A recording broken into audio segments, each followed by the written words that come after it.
Dear God, our Heavenly Parent, we thank you for all your love. We thank you for your mercy. We thank you, Lord, for all your grace. And we ask you, Lord, to guide us through your Spirit.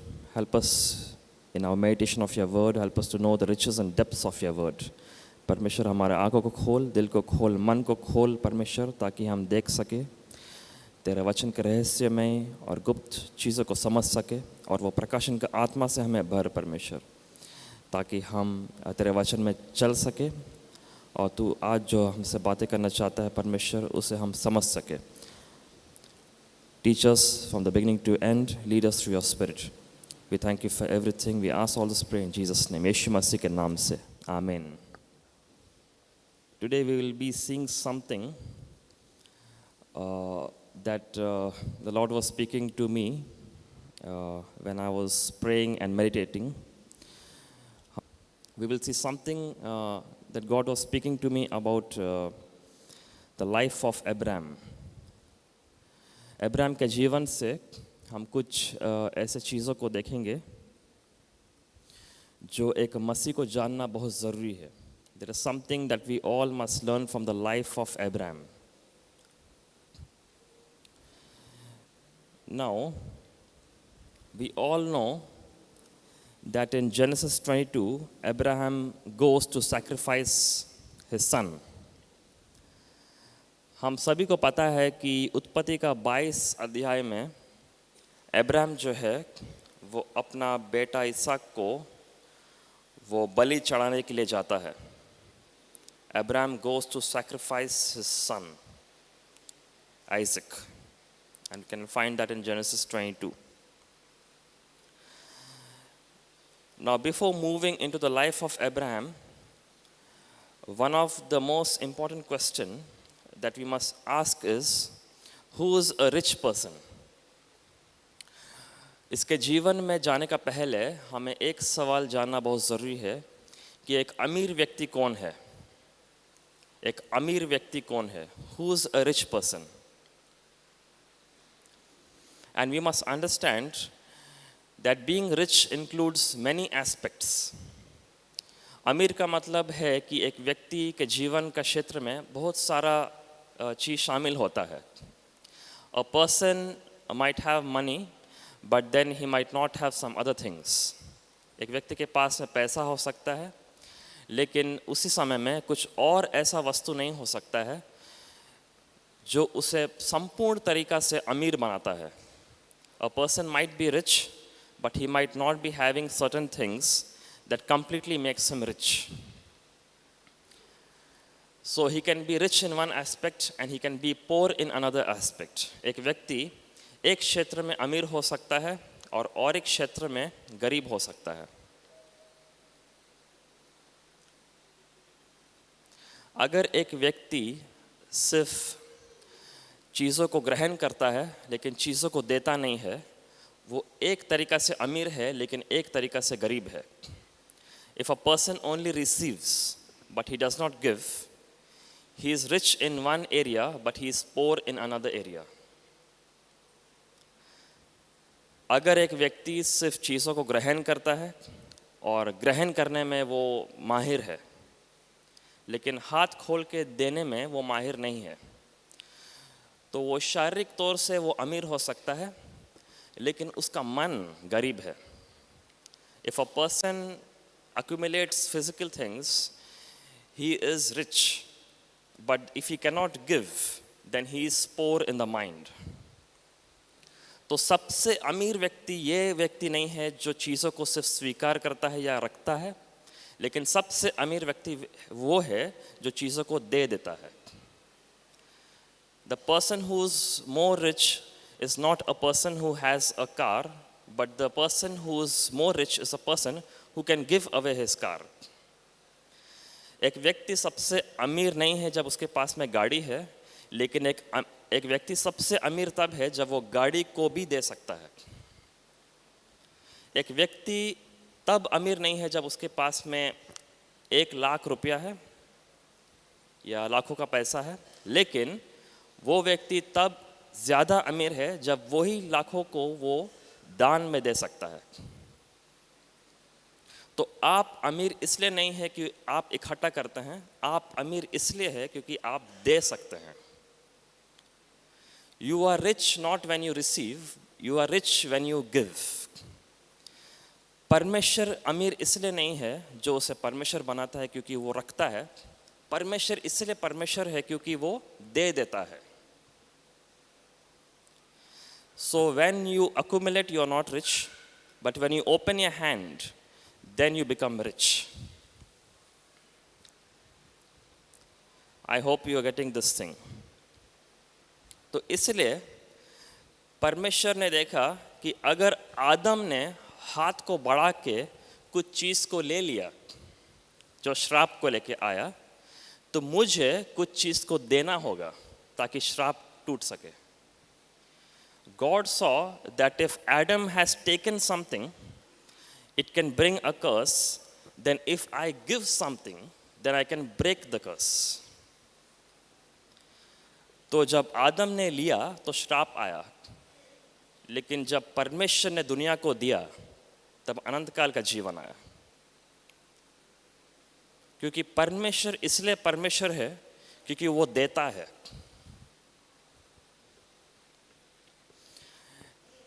लेकिन एक समय ऐसा आया कि परमेश्वर को भी चुनौती करने का एक व्यक्ति खड़ा हो गया।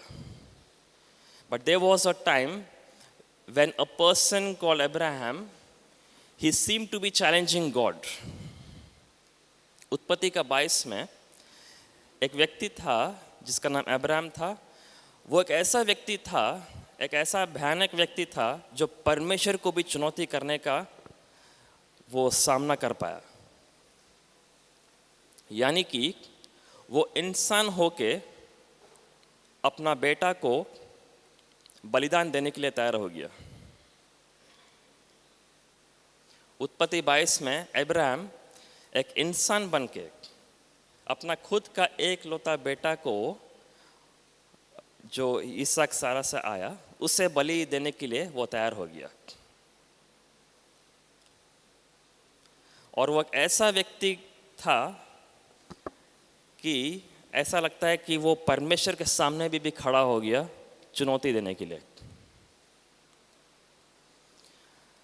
और परमेश्वर स्वर्ग से नीचे उतरकर उसका हाथ को रोकना पड़ा, क्योंकि परमेश्वर जो 2500 साल के बाद में करने वाला है, अब्राहम 2500 साल का पहले ही उसे करना चाह रहा है। God is going to sacrifice his son after 2500 years, but Abraham, being a human being, is going to do that 2500 years before. लेकिन परमेश्वर तब परमेश्वर रहेगा जब वो आपको ज्यादा देगा, ना कि आप उसे ज्यादा देते रहे। अगर अब्राहम परमेश्वर को ज्यादा देने लगेगा तो परमेश्वर इंसान बन जाएगा और इंसान परमेश्वर बन जाएगा। तो परमेश्वर खुद स्वर्ग से उतर के नीचे आ गया था और अब्राहम का हाथ को रोक दिया था। So God himself came down from heaven and then stopped Abraham from sacrificing his son. You must understand the intensity of the situation. ये परिस्थिति में जितना टेंशन शामिल है उससे आपको समझना बहुत ज़रूरी है। परमेश्वर तब परमेश्वर रहेगा जब वो आपको ज़्यादा देता है, ना कि आप उससे ज़्यादा देते रहे, और वो आपको कम देता है और आप उसको ज़्यादा देता है। For God to be maintained as God, God has to give you more than you give him. God has to outgive man. Man should not outgive God. परमेश्वर को ज़्यादा देने का ज़रूरत है, ना कि हम उसे ज़्यादा दे। और इसलिए अब्राहम ने अपने दिल में उसका बेटा का बलि दे दिया। Abraham sacrificed his son in his heart, और वो चीज़ को परमेश्वर ने देख लिया। इसीलिए उत्पत्ति का 14 अध्याय का 19 में लिखा है कि धन्य है परमेश्वर, अब्राहम का परमेश्वर जो स्वर्ग और पृथ्वी का मालिक है। लेकिन इब्रानी बाइबल में ऐसा नहीं लिखा है। इब्रानी बाइबल में लिखा है कि धन्य है अब्राहम, अब्राहम जो स्वर्ग और पृथ्वी का मालिक हो चुका है। और उसके बाद में लिखा है कि और धन्य है परमेश्वर, 20 पद में। So first it says blessed is Abraham the possessor of heaven and earth in the Hebrew, and then in the next verse it says and blessed is God, क्योंकि अब्राहम ने अपना दिल में अपना संतान का बलि दे दिया, उसके बाद में वो फादर अब्राहम बन गया। लेकिन उसका पहले वो अब्राहम था। Before the sacrifice he was Abraham, but after the sacrifice he became father Abraham.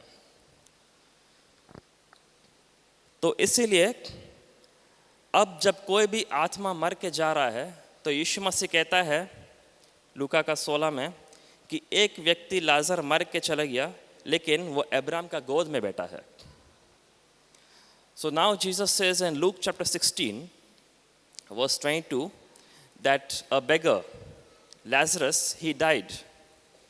He's gone down to the paradise, but he's sitting in the bosom of Abraham. When Abraham sacrificed his son, he inherited all the souls that God was going to give to him. जब Abraham ने अपना एक जो संतान था इसहाक को बलि दे दिया, तो जो आने वाला प्राण वो सब का जो लेखा था उसके नाम के नीचे में आने शुरू हो गया। So now we see Lazarus sitting in the bosom of Abraham. When you read Matthew chapter 8 verse 11, अगर आप मत्ती का 8 का 11 पढ़ेंगे तो यीशु मसीह कहता है कि पश्चिम से लोग आना शुरू कर देंगे, पश्चिम से लोग आएंगे और अब्राहम, इसहाक, याकूब के साथ में परमेश्वर के राज्य में बैठेंगे। Matthew 8:11 says that there will be people coming from east and they'll be sitting with Abraham, Isaac and Jacob. यानी कि स्वर्ग राज्य में अब्राहम बैठा हुआ है, उसके बाद में इसहाक बैठा हुआ है। क्यों? क्योंकि अब्राहम पिता परमेश्वर को दर्शाता है और उसके दाएं तरफ में यीशु मसीह बैठा हुआ है। और अब अब्राहम भी परमेश्वर का कॉपी करना शुरू कर दिया, क्योंकि वो बैठा हुआ है और उसके साइड में इसहाक बैठा हुआ है, क्योंकि वो भी परमेश्वर का नकल करना शुरू कर दिया था, क्योंकि इसहाक परमेश्वर को, यीशु मसीह को दर्शाता है और अब्राहम पिता परमेश्वर को दर्शाता है। इसलिए माना जाता है कि जब अब्राहम इसहाक को बलि चढ़ाने के लिए गया था तो उसका उम्र जो था वो 30 साल या 33 साल के समय, उस समय में था।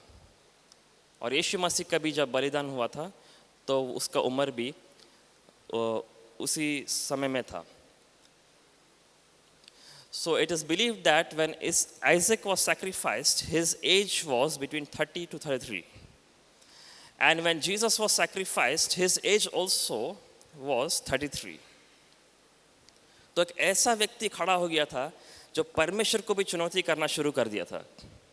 इंसान बन के वो खुद का बेटा को बलि देना शुरू कर दिया था और परमेश्वर उसका हरकत को देख के चौंक गया। और अभी भी परमेश्वर उसका नाम को अब्राहम के साथ जोड़ता है और कहता है कि मैं अब्राहम का परमेश्वर हूँ। And now God joins his name to Abraham and says, I am the God of Abraham.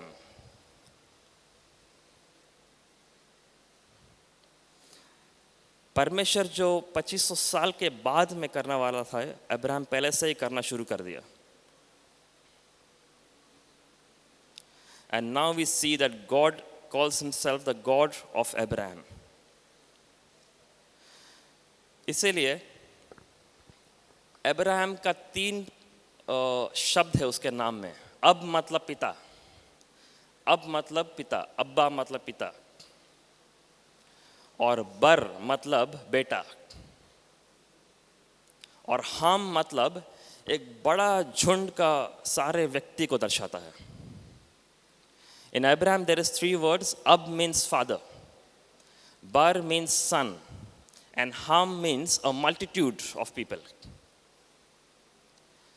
जब पिता अब ने बर अपना बेटा को दे दिया, तब परमेश्वर का वाचा और वादा इसके जीवन में प्रकट होना शुरू कर दिया। और परमेश्वर उससे वादा करता है कि मैं तेरे बीच को बहुतायत से आशीष करूंगा। इससे हमें एक चीज़ समझने के लिए हमें मिलता है कि जब आप परमेश्वर को ज़्यादा भेंट देना शुरू कर देते हैं, आप एक ऐसा व्यक्ति खड़ा हो जाता है जो परमेश्वर को कंपटीशन दे रहा है। When we stand and give a very big sacrifice to God, we start competing with God. जब आप बहुत ज़्यादा भेंट परमेश्वर को देते हैं, तो आप भी एक व्यक्ति हो जाते हैं जो अब्राहम का जैसा खड़ा हो जाता है एक ज़्यादा भेंट देने के लिए, और आप परमेश्वर के साथ कंपटीशन करना शुरू कर देता है। तो अगर आपके पास में जो है उससे आप परमेश्वर को ज़्यादा देना शुरू कर देता है, तो परमेश्वर देखता है कि एक व्यक्ति मेरे साथ में चुनौती कर रहा है, कंपटीशन दे रहा है, और परमेश्वर को परमेश्वर होने के लिए उससे आपको ज़्यादा देना है, आप उसको ज़्यादा नहीं देना है।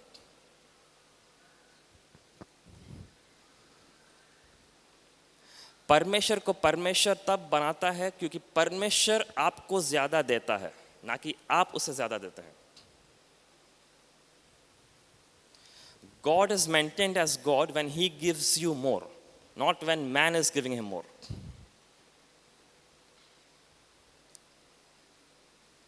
क्योंकि अमीर व्यक्ति वो है जो देता है, अमीर व्यक्ति वो नहीं है जो रखता है।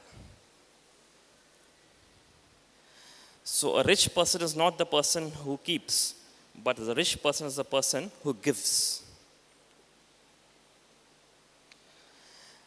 And that is why God blessed Abraham in a multifold. इसलिए परमेश्वर का आशीष अब्राहम के ऊपर में एक बहुतायत रीति से आता है, जो नया नियम में भी दिखाई देता है। And it is very important for us to understand. और ये हमें समझने का बहुत ज़रूरी है।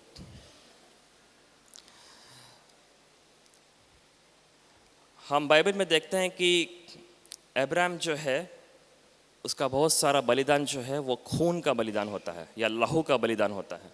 In the Old Testament and the life of Abraham we see most of his offerings is a blood offering. It involves blood. वो खून को दर्शाता है, वो लहू को दर्शाता है। जब परमेश्वर ने आदम को बनाया तो परमेश्वर ने उत्पत्ति का 2 में उसके अंदर में सांस को फूंका और वो एक जीवित प्राणी बन गया। God breathed into Adam and then he became a living soul. यानी कि आदम का जो लहू था, खून था, वो कैसे बना? वो लहू परमेश्वर से उत्पन्न हुआ जब परमेश्वर ने उसके अंदर में सांस फूंका।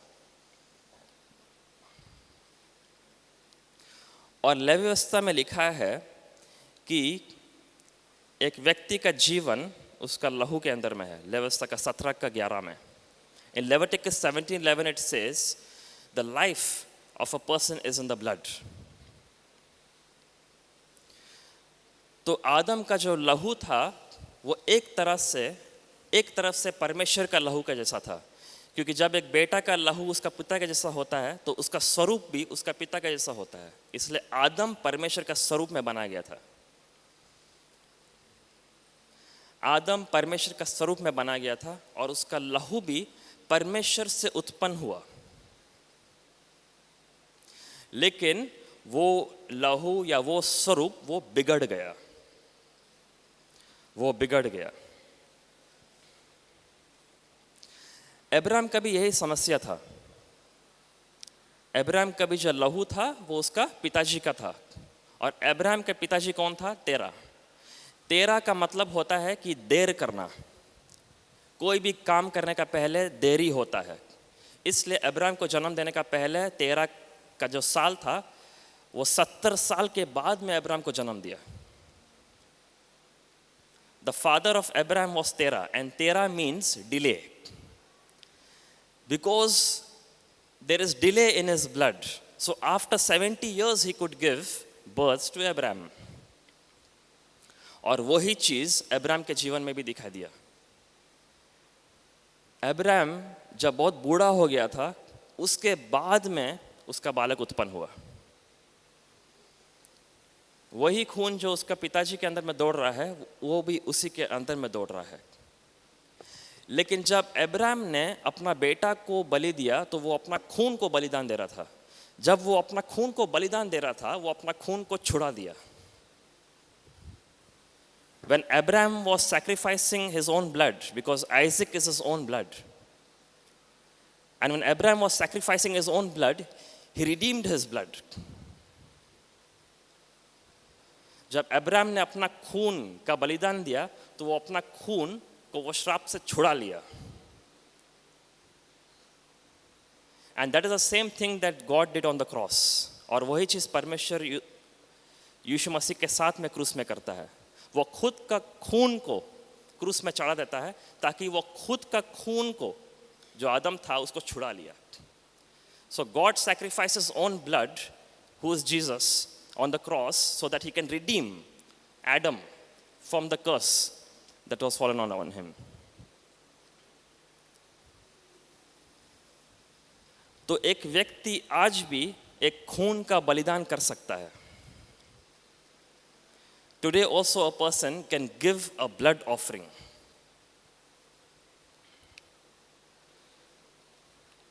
अब्राहम का सिर्फ हाथ में घाव नहीं था, अब्राहम का सिर्फ पीठ में घाव नहीं था, क्योंकि उसने अपना घर को छोड़ दिया. अब्राहम का सिर्फ पाँव में घाव नहीं था, क्योंकि वो परमेश्वर के वचन के हिसाब से चल चल के जा रहा था. अब्राहम का सिर्फ सर में घाव नहीं था, क्योंकि उसने अपना परिवार के साथ साथ अपना इच्छा को भी छोड़ दिया. लेकिन अब्राहम का दिल में भी घाव था यीशु मसीह के जैसा, क्योंकि उसका एक लौता बेटा को भी वो दान में दे दिया. Abraham was pierced in his heart also, because the only thing that he loved the most, Isaac, he was ready to sacrifice. यानी कि अगर कोई भी चीज़ जो आपको सबसे ज़्यादा चोट पहुंचाता है, या एक वरदान या ऑफरिंग जो आपको सबसे ज़्यादा चोट पहुंचाता है, अगर आप उसे देते हैं, वो एक तरीका से वो एक लहू का बलिदान है. वो एक लहू का बलिदान है. It is a type of blood offering that you putting on the altar. जब कोई भी बलिदान आपको वो दर्द देता है, वो पेन देता है, वो कष्ट पहुंचाता है, वो एक लहू का बलिदान परमेश्वर के सामने में दिखाई देता है. इसहाक जो था वो अब्राहम का लहू था. Isaac was the blood of Abraham. Jesus was the blood of God. यीशु मसीह का अंदर में जो लहू था वो क्या था? यीशु मसीह का लहू पवित्र आत्मा से उत्पन्न हुआ, और एक तरीका से पवित्र आत्मा यीशु मसीह का लहू है. And in one way the Holi spirit is the blood of Jesus. तो इसलिए जब आदम ने कुछ चीज को लिया तो श्राप आया, लेकिन परमेश्वर जब कुछ चीज को दिया तब जीवन आया. इसलिए अगर आप देखेंगे, अब्राहम को परमेश्वर वादा देता है, उसके बाद में इसहाक का बलि होता है, लेकिन याकूब का जीवन में प्रकटीकरण होता है. Abraham is promised, Isaac is sacrificed, but the promise is manifested in Jacob. और ये एक तरीका से पिता पुत्र पवित्र आत्मा को दर्शाता है. पिता परमेश्वर यीशु को बलिदान में दे देता है, ताकि पवित्र आत्मा वो आशीष को हमारे जीवन में प्रकटीकरण कराता है. यानी कि जो भी आत्मिक क्षेत्र में है वो आपके पास में तब आता है जब इसहाक का बलि होता है, या बीच में एक बलिदान होता है. The spiritual world is manifested in the physical world when there is an offering. So the promise is manifested in the physical world. ताकि वादा जो है वो शारीरिक दुनिया में प्रकट होता है. The people like Abraham were a very ancient people and were very great in wisdom. ये लोग जो अब्राहम लोग जैसा व्यक्ति जो था, इनके अंदर में बहुत अलग प्रकार का ज्ञान था जो अभी तक लोगों को पता नहीं है. उनके पास में अलग अलग प्रकार का ज्ञान था. वरदान और बलि सिर्फ यीशु मसीह को नहीं दर्शाता है, लेकिन उस समय भी में अब्राहम को भी कुछ कष्ट पहुंचता था, कुछ दर्द होता था, क्योंकि वो उसका बलिदान था, उसका भेड़ या बकरी या जो भी था. It was not only representing Jesus, but every offering in the Old Testament, it also has a personal pain for the owner of the property. तो इसलिए आप और हम भी एक लहू का बलिदान भी दे सकते हैं. It is possible for us now also to give a blood offering to God.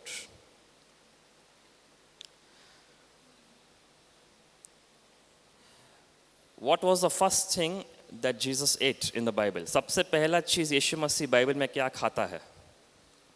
यीशु मसीह नया नियम में आया, लेकिन पुराना नियम में भी हम देखते हैं कि अब्राहम के पास में 3 व्यक्ति आता है, और उनमें से एक व्यक्ति, कुछ लोग कहते हैं कि वो यीशु मसीह को दर्शाता है. यीशु मसीह डायरेक्टली इंसान बन के नहीं आया. परमेश्वर से आप डायरेक्ट जंप करके आप इंसान नहीं बन सकते हैं. कुछ लोग कहते हैं कि परमेश्वर पुराना नियम में यहोवा का दूत के नाम से अपने आप को प्रकट करता है. It is possible that God was manifesting himself before becoming Jesus as the angel of the Lord. तब जाके वो परमेश्वर है, फिर वो दूत बना, फिर वो इंसान बना. So it is possible that God was God, then he was the angel of the Lord, and then he became a man. The first thing, if you see in this concept, the first thing that Jesus probably eats is the sacrifice on calf that Abraham presents to Jesus. अगर उत्पत्ति में हम देखेंगे, एक समय ऐसा आता है कि अब्राहम जो है वो दौड़ दौड़ के जाता है और ये 3 व्यक्ति के लिए वो कुछ भोजन तैयार करता है और एक बछड़ा को वो तैयार करता है. उत्पत्ति का 18:7 में, in Genesis 18:7 you see Abraham runs and prepares a calf and gives it to them. और एक बछड़ा जो है वो बीज बोना को दर्शाता है, वो खेती बाड़ी को दर्शाता है, वो बलिदान को भी दर्शाता है. A calf and a cow represents a sacrifice, it represents seed sowing, it represents labor. और आखिरी चीज़ जो यीशु मसीह खाता है नया नियम में, वो क्या है? वो है मछली. और मछली जो है वो आशीष को दर्शाता है या बहुतायत को दर्शाता है या लाभ को दर्शाता है. इसलिए जब प्राण बचा जाते हैं, हम लोग कहते हैं कि यीशु मसीह कहता है कि वो इंसान का मछुआरा बन चुका है. वो कोई भी प्रकार का लाभ को दर्शाता है, क्योंकि पुराना नियम में परमेश्वर ने जो वादा किया और जो बीज बोया था, उसका जो फल था और उसका जो फसल था, वो नया नियम में प्रकट होता है. और शैतान भी इसी प्रकार से काम करता है. इसलिए पुराने नियम में 2 प्रकार का देवी देवता था. एक था एक गाय का देवता, उसका नाम था मोलेक, और एक देवता था उसका नाम था डैगोन, वो मछली का देवता था, वो सबको आशीष देता था. लेकिन ये गाय का देवता जो था, उसका पेट में एक छेद था उसमें, यानी कि लोग उसके अंदर में अपने बच्चे लोग को डालेंगे बलिदान करने के लिए, बलि चढ़ाते थे. और एक मछली का देवता था जो उनको आशीष देता था. और शैतान भी नकल करता है परमेश्वर के जैसा, और जब लोग उसके पास में बलि देते हैं और कुछ बीज देते हैं, कुछ करते हैं, तो शैतान भी उनके लिए कुछ करने का कोशिश करता है, लेकिन जो भी देता है वो चोरी करके देता है. So Satan also tries to copy God, that when people sacrifice to him and give him something, he tries to give back to them something. अगर शैतान चोर है और शैतान किसी को आशीष दे रहा है, मतलब वो पैसा आपका और मेरा है. If Satan is a thief and Satan is blessing somebody, that means that blessing belongs to you and me, जो दूसरे के पास में जा रहा है. इसलिए जब आप देखते हैं मंदिर में 3 प्रकार का स्थान था, भारी अंगन, पवित्र स्थान और महापवित्र स्थान, और उसमें प्रवेश करने का पहले में वहीं पे एक वेदी रखा हुआ है. As soon as you enter into the tabernacle, you see that you're introduced by an altar where you sacrifice and then enter inside. सबसे पहले वो लोग बलिदान करते थे और उसके बाद में ही वो मंदिर के अंदर में प्रवेश करते हैं. So it is very important for us to give a blood offering to God. इसलिए यह ज़रूरी है कि हमारे जीवन में हमें परमेश्वर को एक लहू का बलिदान भी चढ़ाना ज़रूरी है.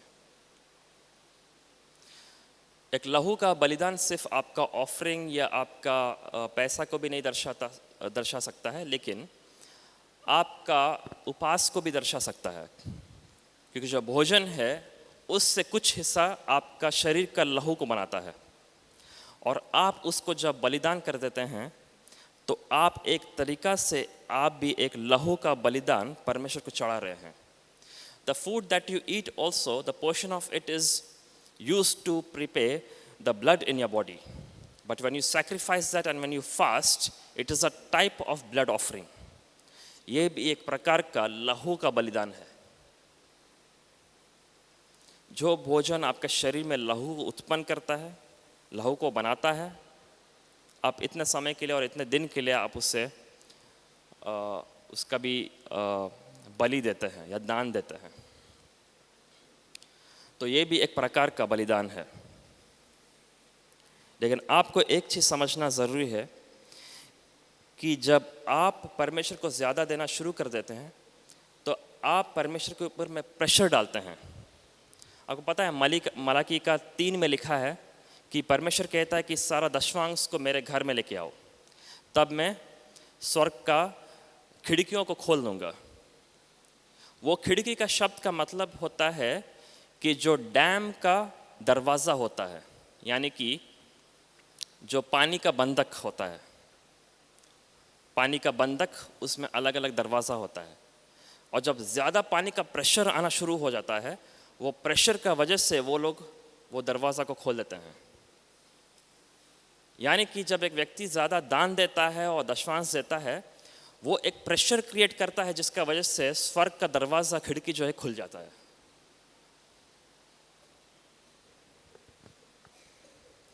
The pressure that we create with the offerings and tithes, the pressure, it opens the windows of heaven.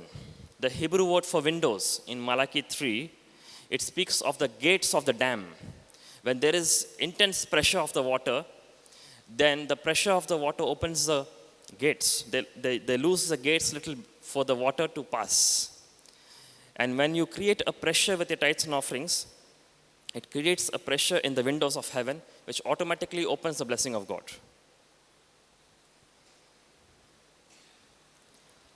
और ये बहुत लोगों को पता नहीं है. अगर परमेश्वर आपको कुछ देता है, उसके बाद अगर परमेश्वर कोई चीज़ को घटाता है, मतलब तीसरा चीज़ में परमेश्वर ज़रूर उसको दुगना करेगा. If God adds and then God subtracts, it means God is going to multiply. परमेश्वर अगर कुछ चीज़ को ऐड करता है, फिर सब्ट्रैक्ट करता है, उसके बाद में मल्टीप्लिकेशन आएगा. क्योंकि अगर परमेश्वर वही चीज़ आपको वापस देता है तो टाइम वेस्ट करता है, और परमेश्वर घटाने वाला परमेश्वर नहीं है. तो अगर परमेश्वर घटा रहा है तो उसके बाद में दुगना आने वाला है.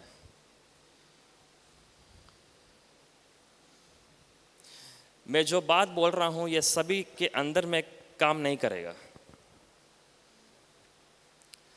ये प्रकाशन सच में जब एक व्यक्ति के पास में जाता है तो वो बोलता नहीं है कि वो देगा, वो देता है। कुछ लोग सोचते हैं कि वो देंगे, कुछ लोग देते हैं। Some think that they will give, but some will give. आज्ञाकारी व्यक्ति वो नहीं है जो सोचता है या बोलता है। आज्ञाकारी व्यक्ति देता है। पुराने नियम में एक व्यक्ति दशमांश को पे करता था, जैसा हम कोई भी चीज़ का पैसा को पे करते हैं ना, कोई दाम को चुकाते हैं। लेकिन नया नियम में एक व्यक्ति दशमांश को देता है। In the Old Testament we paid tithes, but in the New Testament we give tithes. एक अनुग्रह से बचाए वाला व्यक्ति वो पूछता नहीं है कि क्या दशमांश लागू है कि नहीं। जब एक व्यक्ति पूछता है उसके अंदर में गड़बड़ी है। एक अनुग्रह से बचाया हुआ व्यक्ति वो पूछता नहीं है कि क्या नया नियम में हमें दशमांश देना चाहिए कि नहीं देना चाहिए, वो देता है।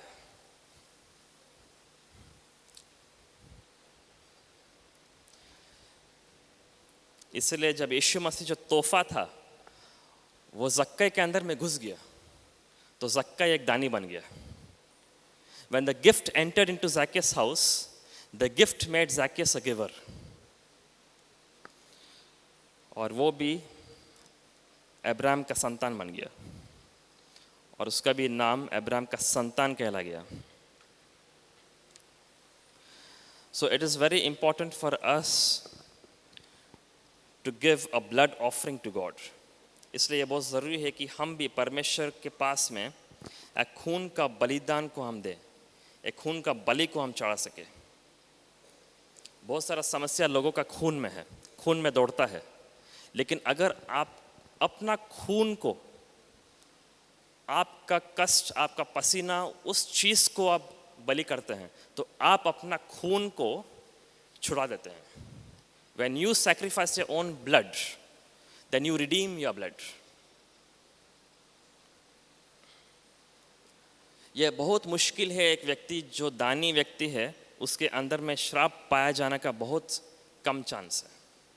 There is no chance for a person who continually gives to have any curse. क्योंकि आशीषित व्यक्ति देता है, वो आपको आशीषित बनाता है। आप आशीषित नहीं है क्योंकि आप देने के बाद में आशीष पाते हैं। आप आशीषित व्यक्ति इसलिए है क्योंकि आप देते हैं, इसलिए आप आशीषित है। एक आशीषित व्यक्ति देता है। A person who is blessed, he gives. You are not blessed after you get back. लेकिन अगर एक व्यक्ति के अंदर में कुछ बीमारी है वो देगा ही नहीं, वो अपने पास में रखेगा। आपको एक चीज़ समझना है कि पैसा बहुत अलग अलग चीज़ के द्वारा आपके घर में आता है। Money comes to your house from different situations, और वो कौन सा कारण, कौन सा परिस्थिति के वजह से आ रहा है वो आपको और मुझे भी नहीं पता। How the money comes into the house and from what activity and which background, we do not know. लेकिन जब आप दशमांश को छूते हैं, एक श्रापित चीज़ को सिर्फ परमेश्वर छू सकता है। इसलिए जब यीशु मसीह कोड़ी को छुआ तो यीशु मसीह अशुद्ध नहीं हुआ, कोड़ी शुद्ध हो गया। तो अगर एक पैसा में श्राप है तो आप उसे छू सकते हैं कि परमेश्वर उसे छू सकता है? तो दशमांश में परमेश्वर का 5 और 5 उंगली उसे छूता है, तब जाके उसका श्राप हटता है। उसके बाद में आपको आपका पैसा को इस्तेमाल करके शॉपिंग करना है, ना कि उसका पहले। अगर आप बिना दशमांश करके आपका पैसा को इस्तेमाल कर रहे हैं, आप एक श्रापित चीज़ को इस्तेमाल कर रहे हैं। और आप देखेंगे कि पैसा यहाँ से चला जा रहा है और वहाँ से चला जा रहा है। कोई भी श्रापित वस्तु को सबसे पहले परमेश्वर छूता है, हम और आप नहीं छूते हैं। Any cursed thing is first touched by God, not by us. और जब परमेश्वर से छूता है तो उसका श्राप हट जाता है। उसके बाद में आप आपका पैसा को इस्तेमाल करते हैं। ये सबसे बड़ा सीक्रेट है, एक सिद्धांत है और ये यहूदी लोग को पता है, लेकिन बहुत सारे मसीह लोग को पता नहीं है, क्योंकि पैसा आपके घर में कहीं भी कोई भी तरीके से आया हुआ होगा, आपको पता नहीं है। How the money comes, we do not know. So it is very important to give tithes and offerings. और इसलिए आप और हमें एक लहू का बलिदान चढ़ाना बहुत ज़रूरी है। एक व्यक्ति मुझसे एक बार पूछा कि हमें पैसा ही देने का ज़रूरत क्यों है? तो मैंने उसे बोला कि क्योंकि तू यह सवाल पूछ रहा है, इसलिए परमेश्वर पैसा मांग रहा है। एक व्यक्ति मुझे पूछा कि हमें परमेश्वर पैसा ही क्यों मांगता है कभी कभी, या लोग या पासवान या कभी कभी ऐसा होता है कि ऐसा लगता है कि हमें पैसा देना है। तो मैंने बोला कि तू यह सवाल क्यों पूछ रहा है? क्योंकि तू यह सवाल पूछ रहा है, परमेश्वर पैसा मांग रहा है। पैसा एक ऐसा चीज़ है जो परमेश्वर का सामना कर सकता है, परमेश्वर का सामने में खड़ा हो सकता है। इसलिए दुनिया में 90% का पाप जो है वो पैसा से जुड़ा हुआ है। 90% sin of the world is joined to money.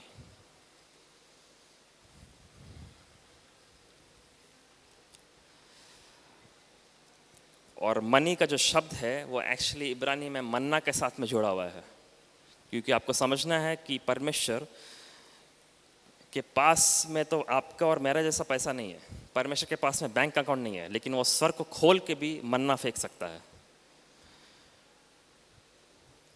और इसीलिए आपको और मुझे एक लहू का भेंट चढ़ाना बहुत ज़रूरी है। It's very important for us to give a blood offering to God.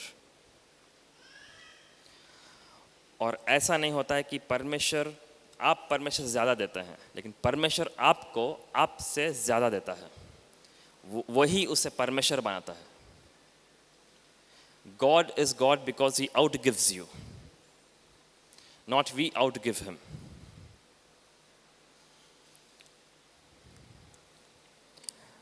And so let us remember these things and let us follow these things.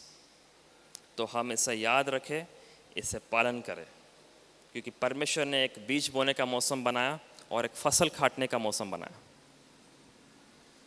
God has made a season of sowing and reaping.